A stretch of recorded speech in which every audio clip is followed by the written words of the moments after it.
Praise the Lord, good morning. सबको प्रभु यीशु मसीह के नाम में प्रेमी सलाम। परमेश्वर की वचन यूहन्ना की सुसमाचार उसका पहला अध्याय 1 से 3 वचन तक यूं कहता है, आदि में वचन था और वचन परमेश्वर के साथ था और वचन परमेश्वर था।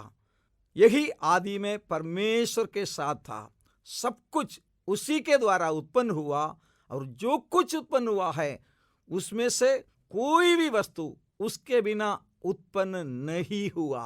मेरे प्यारो, इस सृष्टि में जो कुछ उत्पन्न हुआ है सबका सृष्टिकर्ता मेरा प्रभु यीशु मसीह है, जो सनातन अनादिकाल का आदि में वचन था। वो वचन देहधारी होकर हमारे बीच में डेरा किया। वो वचन जिसने अपने जीवन में स्वीकार किया उसके जीवन में आनंद जीवन मिलता है। प्यारो, परमेश्वर अपने पुत्र को इसलिए संसार में मनुष्य रूप में भेजा ताकि हम सब मनुष्य, पतित पापी मनुष्य, आनंद जीवन पाने के लिए वचन देहधारी होकर दुनिया में आया। वचन कहता है सब कुछ उसी के द्वारा उत्पन्न हुआ है और जो कुछ उत्पन्न हुआ है उसमें से कोई भी वस्तु उसके बिना उत्पन्न नहीं हुआ है। समझने की कोशिश करिए, सब कुछ जिसने सृजा है वो मनुष्य रूप धारण कर कर इस संसार में आया। आप सोचेंगे वो कैसे हो सकता है। लूका की सुसमाचार पहला अध्याय उसका 34 और 35 वचन में प्रभु का वचन यूं कहता है, मरियम ने स्वर्गदूत से कहा, यह क्यों कर हो, मैं तो पुरुष को नहीं जानती थी।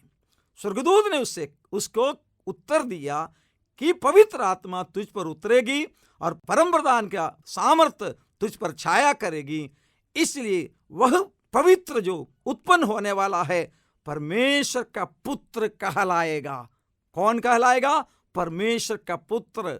निष्पाप पाप रहित कुमारी मरियम की उदर से दुनिया में मनुष्य रूप में जन्मा हुआ यीशु पापी को बचाने के लिए शरीरधारी बनकर जगत में आया। कौन?